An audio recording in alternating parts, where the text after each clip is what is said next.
আজি মানে এই লাজ লগাৰ কথা যে ভাৰতবৰ্ষই আজি ৭৮তম স্বাধীনতা দিৱস পালন কৰিছে। তথাপি আমি ইয়াত মহিলাৰ সুৰক্ষা আৰু স্বাধীনতাৰ বাবে প্ৰতিবাদ কৰিব লগা হৈছে। মানে এইটো মোৰ কাৰণে ইমোচনেল কথা যে মহিলা আৰু মই ইয়াত দন্ত চিকিৎসক বা এনে মেডিকেল প্ৰফেশ্যনেল বুলি নহয়, এজনী মহিলা হিচাপে মই আজি ইয়াত প্ৰতিবাদত ভাগ লৈছোঁ।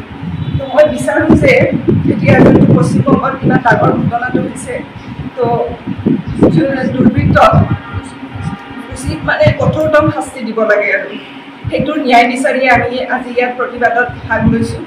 আৰু অকল মহিলা বুলি নহয়, ডক্টৰবিলাকৰ ওপৰতো এনেকুৱা ঘটনা আগে পিছে বহুত ঘটিছে। তো ডক্টৰবিলাকক সুৰক্ষা দিব লাগে, সেইখিনিৰ বাবে আমি ইয়াত আজি লগ হৈছোঁ।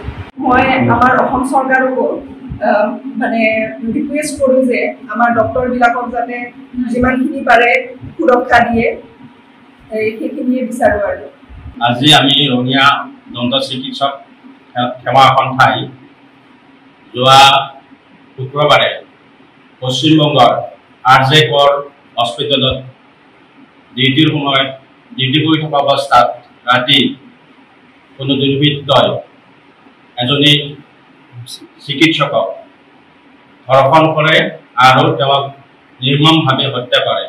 তাৰ প্ৰতিবাদত আমি ৰঙিয়া দন্ত চিকিৎসক সন্থাই আজি আমি কৰ্মবিৰতি পালন কৰিছোঁ আৰু আমি চৰকাৰক দাবী জনাইছোঁ অতি শীঘ্ৰে এই কালপিতক বিচাৰি উলিয়াই উচিত শাস্তি দিব লাগে আৰু পৰিয়ালে ইয়াৰ যিটো ক্ষতি হ'ল, ক্ষতিটো কোনো মানুহে দিব নোৱাৰে, চৰকাৰে দিব নোৱাৰে। সেই খেতি যিটো হ'ল তাক যাতে সকাহ দিব, মনত শান্তি দিব পাৰে, তাৰ কাৰণে সেই নিৰ্ঘাত হত্যাকাৰীক উচিত শিক্ষা দৃষ্টান্তমূলক শাস্তি দিয়াৰ কাৰণে আমি দাবী জনাইছোঁ। আমি সকলোৱে গম পাইছোঁ যে ৰিচেণ্টলি পশ্চিমবংগৰ RJ কৰ মেডিকেল কলেজত যিটো চিকিৎসকৰ ওপৰত নিৰ্মমভাৱে ধৰ্ষণ তথা হত্যাকাণ্ড হৈ গ'ল, তাৰ কাৰণে সমগ্ৰ ভাৰতবৰ্ষ জ্বলি আছে, কিন্তু এতিয়ালৈকে দোষীক উপযুক্ত শাস্তি প্ৰদান কৰিব পৰা হোৱা নাই।